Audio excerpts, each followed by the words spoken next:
I think we are live. I think we are here. What? Yeah, Huh? I think so. What? I don't know that you could really say that I'm live. Well, maybe live, but not alive. Just as alive as usual. You caught me after my happy hour again. The happy hour on the Monday night happy hour here with Bill Hermann. If you guys have never checked that out, well, you're really not missing too much. All they do is sit around and drink and tell bad jokes. No. We tell really good jokes. Oh, and the more alcohol we have, the better the joke. The joke, yeah. I think that was one of Chopper's favorite lines. Is the more you drink, the better my show is. Yeah, exactly. It made me laugh as I drank another beer. Hey, thank you guys for joining us tonight out there on whatever channel, if you're on Facebook or YouTube, wherever you are at this evening.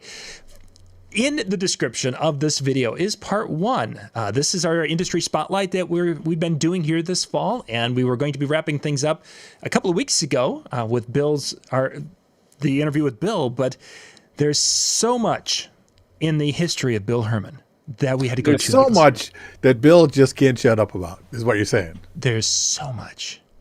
So tonight we're going to pick up part two. If you're looking for part one after this is all over and you're wondering what got us here to this day when we start up and pick up from this point. And if you are looking for that, then we wonder, what kind of life do you think you have? But that part of that video that link is in the description below. And if you happen to be watching part one and then you see there's a link in the description below, that'll bring you right back here. So there's this like time-space continuum thing. It's pretty cool. Just going to say it. Just going to say it out loud. You're like the Neil deGrasse Tyson of the DJ world. Yes, exactly. And you can get locked into that loop and you'll never escape. So tell me, Oprah, thanks for letting me be on your show. Oh, thanks for coming back. Like they always say that you smell great, and you really do. I do. I really do. I've only... Will I get anything if I look under my seat? No, they won't. But you will get a sports car, and you get a sports car, and you get a. Oh, sorry. So tonight, Bill, we need to kind of take it from where we left off, and you had just gotten to the point in your history of starting from Michigan, getting us to the Twin Cities. In that journey, you were working at Gatlin's, and you were just kind of wrapping up and coming to that realization that it was time to leave Gatlin's because you were wanting to really get into the DJ side of it. And for those of you who don't know what Gatlin's was... Well, I always was a DJ. I was always a performer, but, I had a real job finally. Next level. You were going to take it to the next level. Right. Well, I thought the next level was the real job, right? It was the... the thing my dad had always said, you better get a real job. And I had a real job that paid really, really well. I mean, I've never made so much money in my life working at the Mall of America for the Gatlin Brothers, at Gatlin Brothers Music City, their big bar, nightclub. And I spent a lot of time, learning the restaurant business, the bar business, so I was good at it. And I was booking national acts, and I was hiring and training DJs and masters of ceremonies and people who could teach line dancing. And all I really wanted to do was do all the stuff on the stage that I was telling other performers they could do on the stage. Mm-hmm.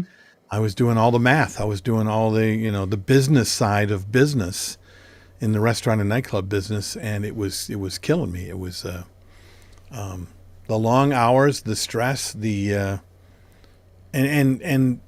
I needed, I'm not, that's not who I am.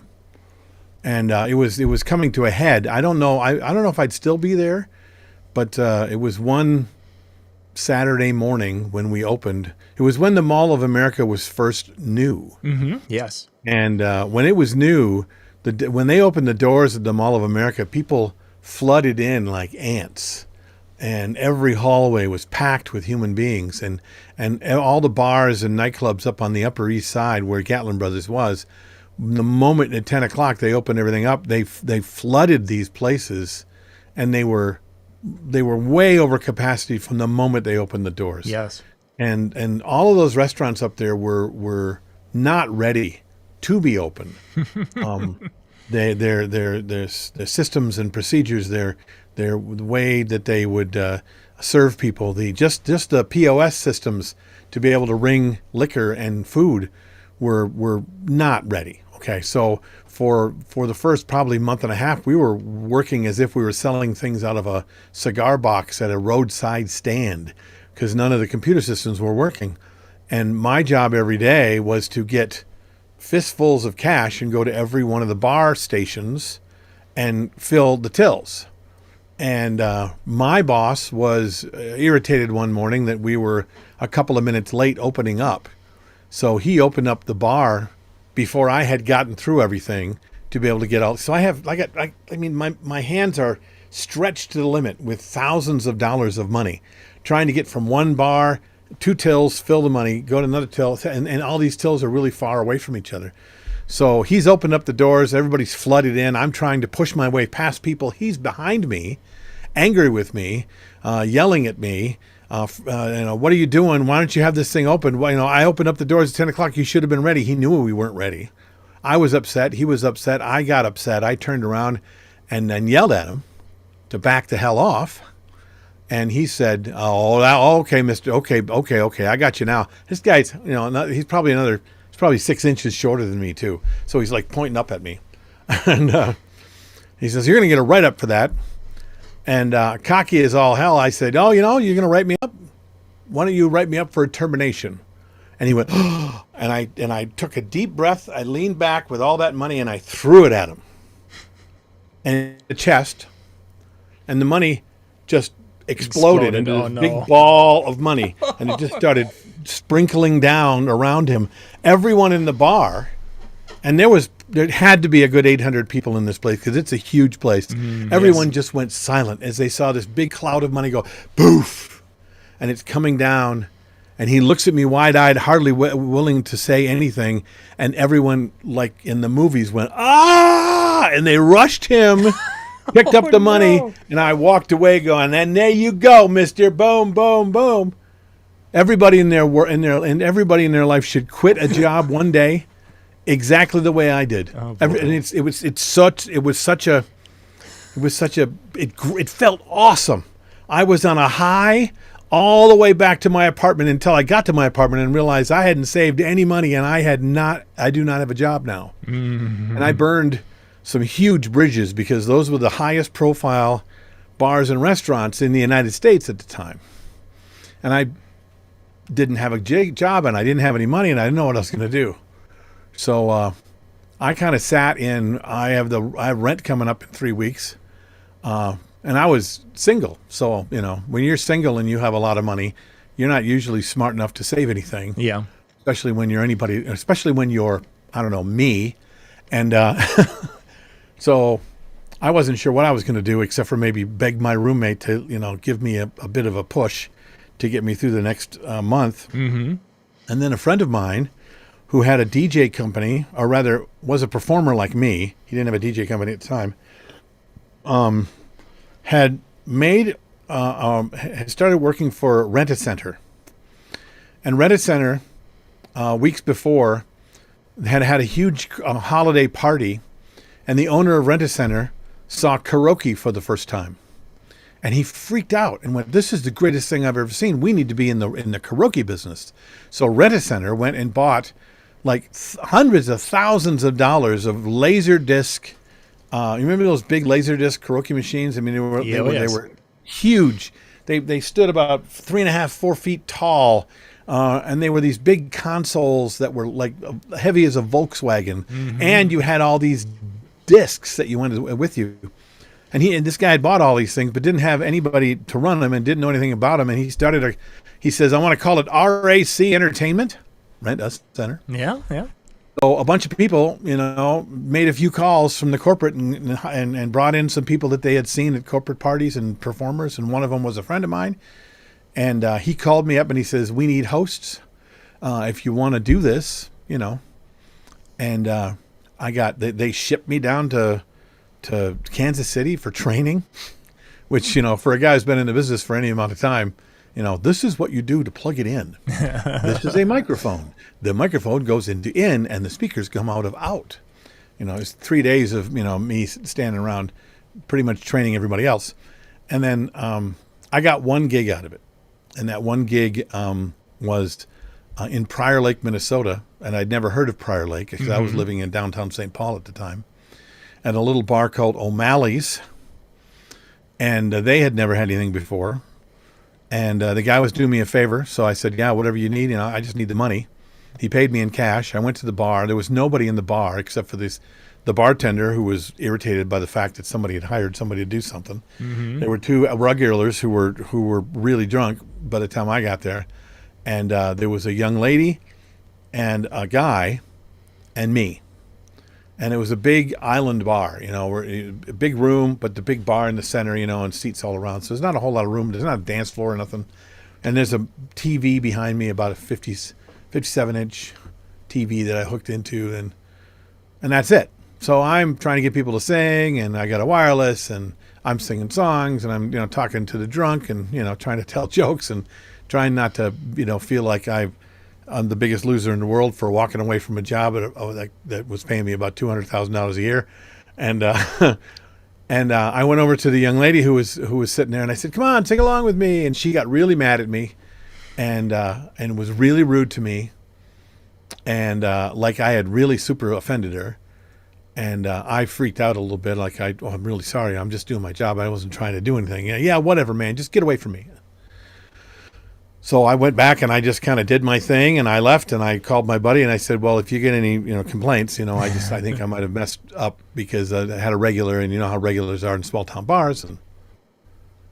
And he said, "Well, yeah, we didn't lose it, so you can have it next week too." So next week I went in there on Thursday night, and now Thursday night is packed this time, and people are singing and having a good time, and then in comes this girl again, now with a whole harem of other girls at the other end of the bar, all kind of, talking and giggling and pointing over at me. Turns out the girl, that girl was Maureen, my wife. Jeez. Yeah. I didn't know and this she stuff. asked me out that night. Wow. Yeah. And from that gig, I started to kind of build back, doing what I do again. I still had all the rig, all the gear. Still had records. I still had records, mm-hmm. And I was collecting CDs, but really I was doing records at the time. This was 92. Yeah. 90, yep. 92 somewhere. I suppose. Yeah. And I started dating her. And then when I started to, when I fell in love and I asked her to marry me, it was about the time that I decided that working for other people wasn't really going to help me to actually help to build something. Mm-hmm. Because now I was no longer going to be responsible for me. Yes. Me alone. Every DJ can tell you, and a lot of guys that are entertainers or do bar gigs, you just got to get to the end of the month. Have enough money to make your rent, especially us guys, that's mm-hmm. what we did. And now I'm going to be responsible for somebody other than myself. I better figure out a way to make this work. Yeah. And that's when I started to kind of take apart the definition of what DJ was, what a DJ company was, and try to decide whether or not I wanted to be a DJ company with a lot of DJs, or if I just wanted to see if I could be a professional performer mm-hmm. who also was a DJ. Because on top of that, I was still, there were several agents in town that were sending me out for auditions and for voiceover and for modeling stuff. I didn't really get any of the good-looking modeling stuff. It was always where's the heavy guy that that looks like a dad? Still, actually, to this day. But still, work is work when you're a performer. Mm-hmm. And that's when I started to really think about what this really should be and can be. Mm-hmm. And about that time, when I kind of put together what I thought I knew.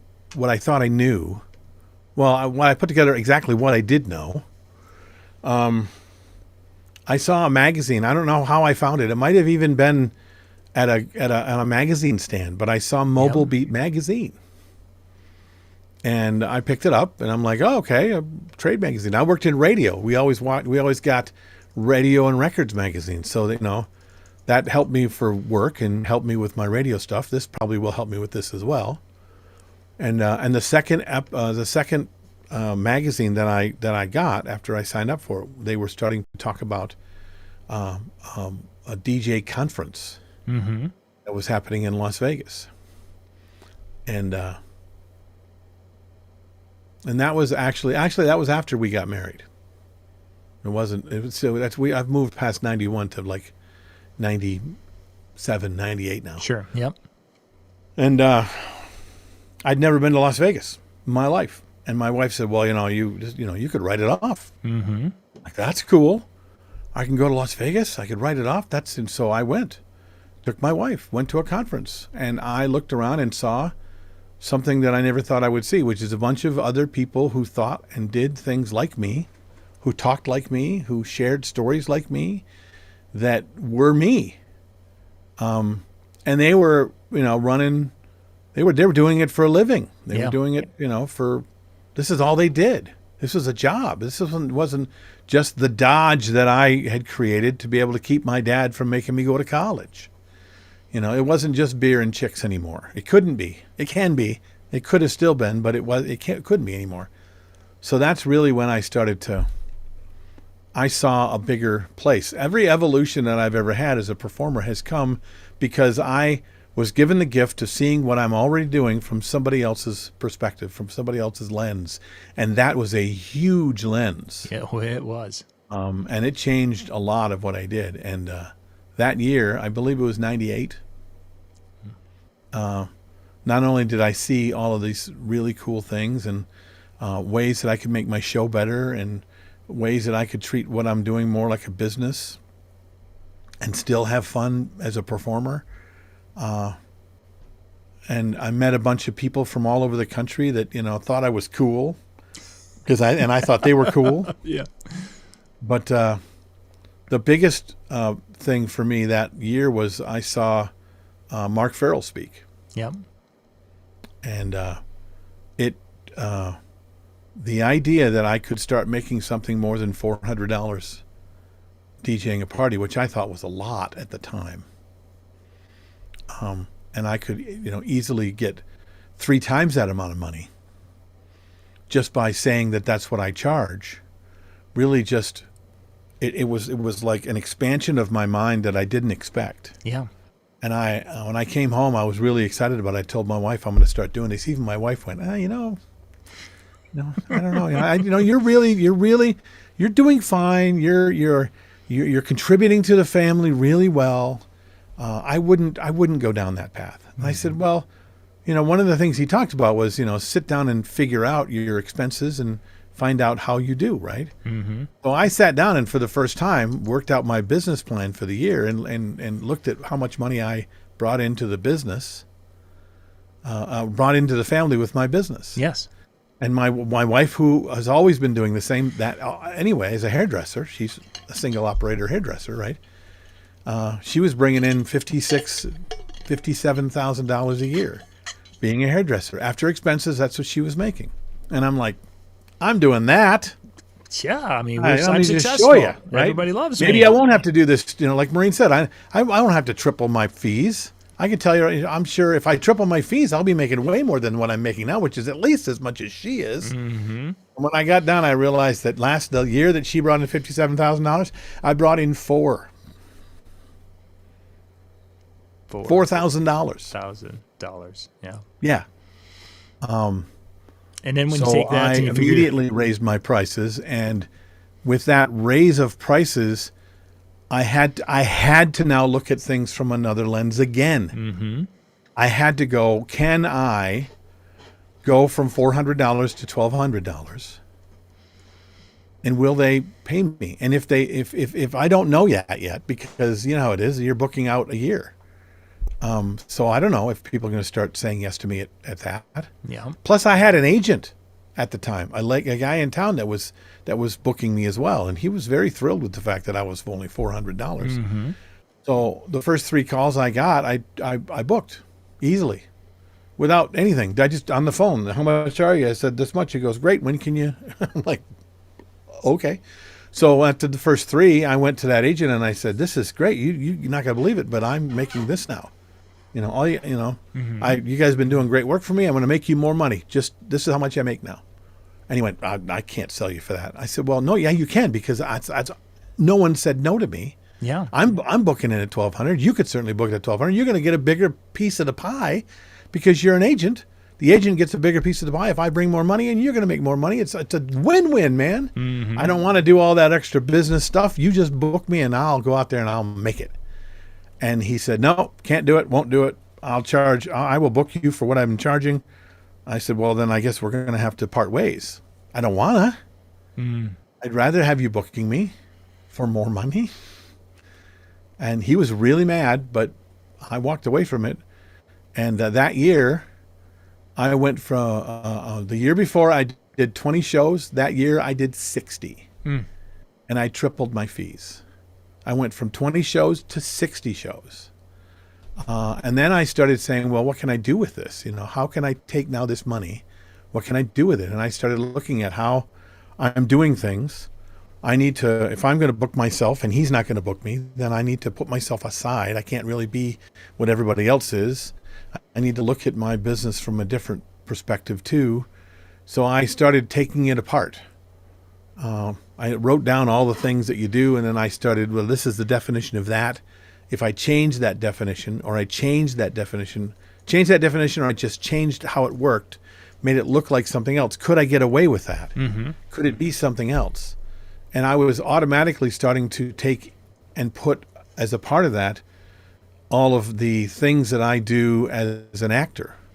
Every time I do a live stage performance, especially in community theater, you learn everything about theater, not just here are the lines to the play, but here's the play. This is how it works. This is how it's written. These are the other parts. This is the staging. This is the lighting. This is how the story from point A to point B, and then the transitions that go from to act 2 to act 3, from scene 1 to scene 2 to scene. And I started to see that was a correlation with what I'm doing as a DJ. Maybe I can kind of build that out. And the thing that really pushed me over the side was I came home from an event one night of frustrated and upset because yet again, I got there early. I got set up, before anybody got there. But their contract with me was to start at 8 o'clock and go to midnight. So I just didn't do anything, right? I would sit there with no music playing. They would use the microphone in the room.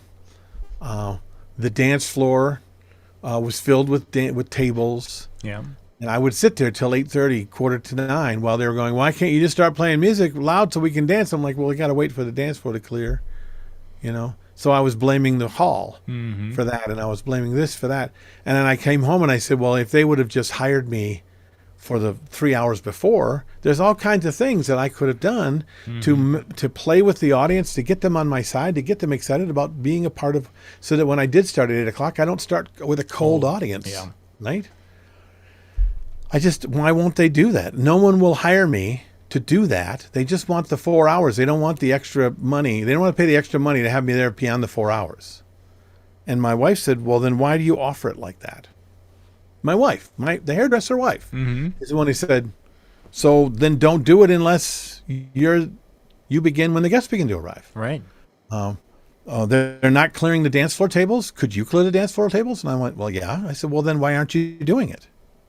Isn't it going to go better for you and for the guests if you just take control? Yeah. Well, then who are you trying to make happy? Why are you just sitting back and it's not up to them? They don't know what they need to be sure that you're successful. So just go do it. But I need to make more money. I said, well, she goes, then just charge. If it's $1,200 for 4 hours, then, and $100 an hour for each additional hour, and you need 3 hours, and it's $1,200, $1,300, $1,400, so it's $1,500. And you're there, and you're there. Yeah. In fact, she says, I'd probably make it, $1,900. Because that way it'll cover you from, if you have to start at 3 and go all the way. But yeah, it would. Okay, so that's your price now. And you start when the guests begin to arrive, and you're done until they tell you to be done. So I suppose I could do that, but who's going to pay me? Once again, I'm back to that whole thing. Who's going to pay me for that? Right. Again, I didn't lose any work. I booked more. Again, now I'm almost at $2,000. And this was before this year that I've booked at $1,200 is over. So now I'm just doing what I know works as a theatrical performer.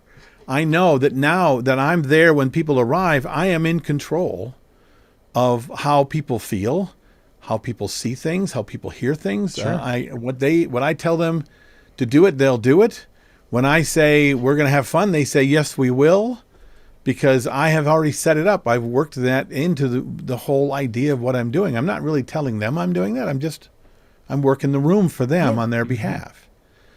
And that then became, I must have figured out, I figured out finally what everybody does. All these successful guys. This is what they're doing. Because no one was telling me. Mm-hmm. I just kind of figured it out, right?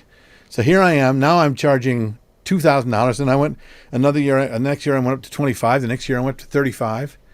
I'm at $5,000 now just to leave the house without any lights. But during that time, because of what happened with me at Map DJ, and or what happened to me at the conference, I was so excited about how this guy, Mark Farrell, got me excited about things. And I saw that there were these national associations everywhere. Yeah. That maybe I should just call my colleagues. I had so much fun talking to colleagues around the country. There must be a bunch of colleagues in the Twin Cities area. Mm-hmm. So I literally got on the phone and called a bunch of people. And during those calls in 1998, 99, I came across you, who must have had the same epiphany about the same time, because you were doing the same thing. Mm-hmm. Calling people, talking about, let's get together. Let's, share ideas. Let's motivate each other to make our lives better and our businesses better and make more money. And you and I started working together. And from that, the first Minnesota Association of Professional DJs kind of became something. At first it was just a bunch of us getting together. And those meetings grew really quickly, if I remember correctly. We went from just a few to up to over 100 in less than a couple of months. People getting together just to hear just the message that you and I were charging 3 to 4 times the price of anybody else. And how the hell were you guys doing that? And we weren't even sure how to talk about how we were doing it, except that we were. And if we can, you can, right? And then I don't remember how we kind of came to maybe we should start an association. But we did. And that's Map DJ, which quickly grew into Midwest Association of Professional DJs, because Wisconsin, we're right on the border here in the Twin Cities of Wisconsin. And then Iowa wanted to be a part of it, and Wisconsin and North Dakota and South Dakota. Am I missing something? Because you and I, that's when we became friends. Yep. Yeah. That timing in that we met I don't think we met, or we really didn't talk until we got into that 99. But there are pictures from 98 where you and Troy and I are all in a suite, one of the suite gatherings. The DJ Zone Suite. Yeah, the DJ Zone Suite, and there the three of us are having different conversations as far as, but yeah, there we are in the same photo. It just kind of was, it was kind of that ironic little moment. I met Troy Ackerman too, in 98 on the way back, flying back. He was on the same flight as I was, and we ended up standing next to each other at baggage claim outside waiting for our rides. I'm standing with my luggage, and then this big, 9.5 feet tall guy came up and stood next to me. And I look over and say, "Hey, how the hell are you doing?" And he goes, "I'm doing okay." Troy, he's like, "I'm doing okay." I said, "So where were you? Were you in Vegas?" He goes, "Yeah, I was in Vegas." So what were you there for? DJ conference? Oh my God, me too. And that was the day that he and I met. And I'm sure it was the day that I scared the crap out of him. Because, Troy's a really quiet guy, and I was not. But yeah, Map DJ grew because you and I kind of decided that we wanted this to be something. And the first conference that Map DJ ever did was because of conversations you and I had, and then a lot of the work that you put in. Even though I had a lot of ideas, I didn't really know how to kind of put it together like you did. So our first Map DJ conference was that was like 300 people. Yeah, we ever did. Yep, we had Peter Mary come in, and he did multiple I was actually looking at pictures of that first flyer that we did for that event. And oh, really? Yeah. I found a video of all of his presentations too. He was a much younger looking man. I got that somewhere. But yeah, we all of a sudden became something. Yeah. That people were talking about. And I was the president. I became the president right away, which was really nice. But then we were like 6 years in, and I was still the president. And I think it was a conversation I had with you or you and everybody else on the board. And I said, this really can't continue as something that is just me as the guy in charge. Mm-hmm. And I think it was because I had read some stuff from John Maxwell. In fact, I think I gave you your first John Maxwell book. And we talked about him. And one of the things he talked about was an organization is only as good as the leaders that you create to keep it going. And if the failing of that organization, I take on me, because I don't think I did a good enough job building the leaders that needed to be there to be able to keep it going. Mm-hmm. We just kind of went, well, you'd be kind of good at it. Yeah. And I don't want to do it anymore. And I think we had... it stepped aside. But I think part of that is we look back at it, look what we know now, even what we knew 10 years at that time. We were really kind of just making it up as we went. Really, we were. And trying to, the whole idea of implementing some of the lessons we were learning outside. You mentioned John Maxwell, being able to study and learn and then incorporate. That was a professional fee, even though we were all professionals in the DJ industry. I mean, look at my business card; it says it. Yep. We never understood that. It just didn't click, and it was, and I think that's one of the things. And I'm talking to the younger generation of DJs who are coming, and it's a lot of it. Well, I don't know if that's the things we were talking. Mindset of the young DJ really tell their dad girls, and it is a single time the biggest reason the guy will go, okay, I'm going to either get out of DJing or I'm going to figure out how $1,000. Yeah. Whereas with the DJ business, you need to now. I don't think it's with that said. The reason why maybe a lot of and the full time the DJ is like, shut up, Dad. Mm-hmm. I know what I'm doing. So when we started saying that to that generation, and when we still say that to that generation, normally I think what they're hearing is their dad saying, "Hey, get your crap together, man." Mm-hmm. And so, yeah, why wouldn't they still a cool job? I still would have quit. Mm-hmm. I would quit now. There are people, there's enough. The world right now is such a way that if I went a maximum of 40 hours a week, I could have weekends off. I could more money. But if you don't figure out, a lot of guys, I'm still a good enough businessman. I'm not as good a DJ as most, but not kind of side recharge zone. Do all the stuff I hate is for that. I could not stay away from the stage. One of my first acting teachers, I'm an artist. I mean, I'm an actor. They wanted to for a long time because I really did want it. But it is something that is my evolution and my story. Instead of, I didn't really want to turn this. I'm just going to let you on your stage. Those people that are going to hire you need to be, because really when you first start selling yourself, it's like, I am the great, saying things like them. And then you start to hear what they truly want as opposed to what you can do. Now it's no longer sales. It's now the artistry of giving people what they want. Using all these tools that I've been working on for years to be able to now give a crap what I can do. Start to notice that, which is still screwed up, right? Yep. I still had to be able to spend enough time to hear them, because it's no longer until that was it to them, and I could see them go, I get that. But here, I didn't really start acting towards service and how we serve others. Really completely get it then either. The 20-year-old millionaires. That I learned at 40, you're going to be so much farther ahead. But some of those lessons you're just not going to be ready to use or implement. or you're not going to hear them. Yeah, exactly. Right? I mean, I got kids. They'll hear them, but adults. It won't make I can sense. tell them things all day. They still want to learn it on their own. They still want to hit their head against and acting and be on the stage. Loved it. There, I write a thing because we've talked about this. So I wrote a speech called "The Entertainment Experience." I did it for was it at the Northern DJ conference I did it for the first time, or the Southern? 15 people that were there.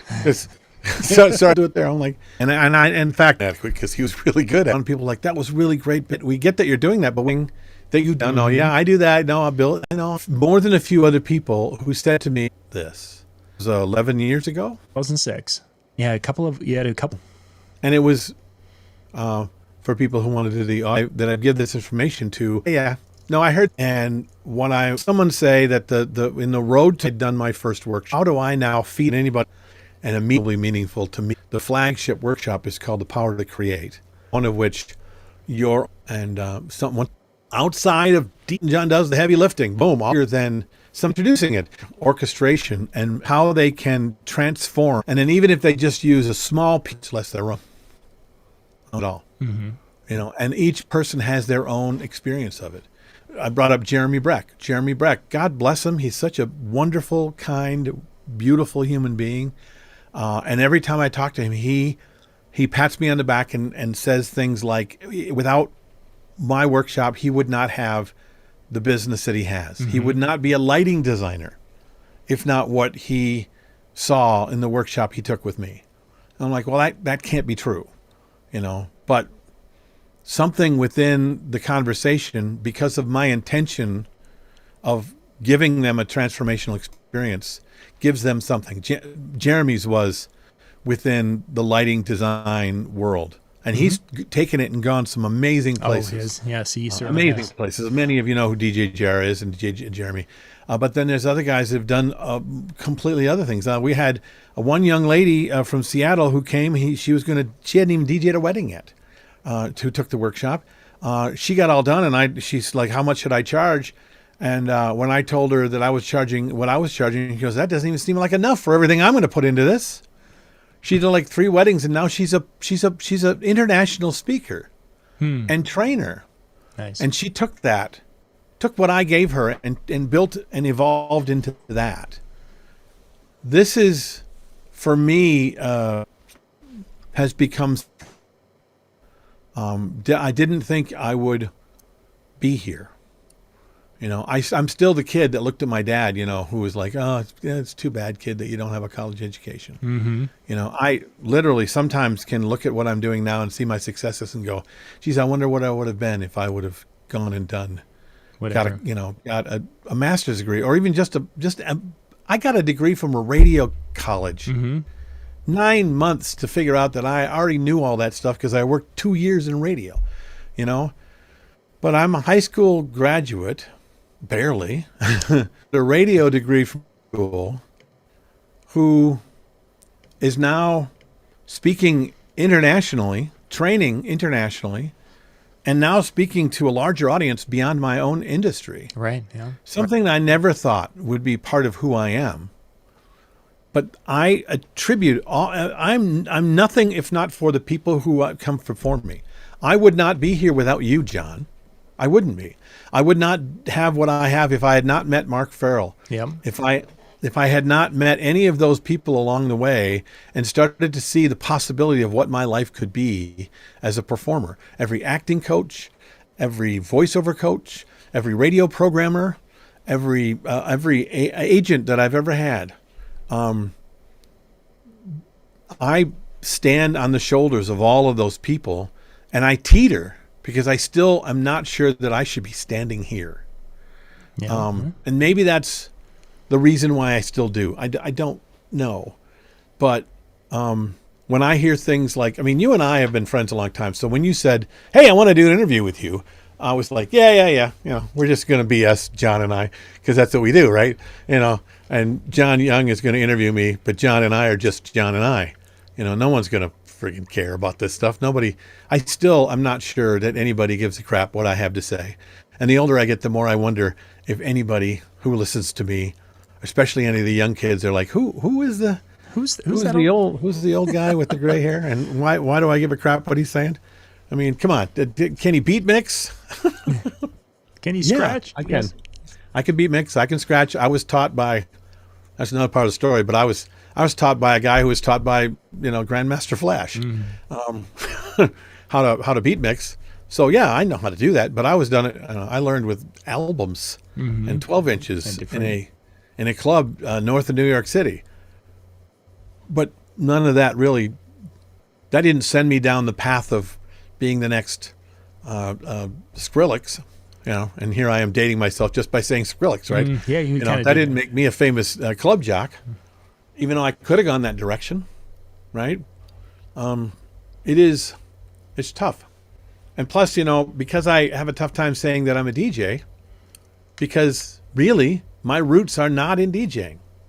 I have some roots in DJing, but my roots are as an actor and a performer. And DJing was another stage that I had to master. Comedy, improv, drama, lighting, staging, all of those things. To stand on a stage, I needed to understand everything about it. I can't put together and take apart a Chevy Oldsmobile without understanding everything about it. And that's what it's been for me in theater. And theater is ever changing all the time.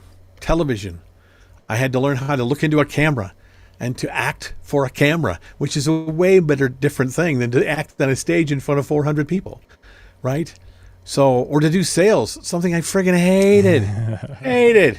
It's still not my favorite thing, but I got good at it because I had to. Because if I didn't, the stage would elude me. It would not have been there. This is the root of where I came from. And the reason why I'll probably continue to work is because I still am anchored within that root, if that makes any sense.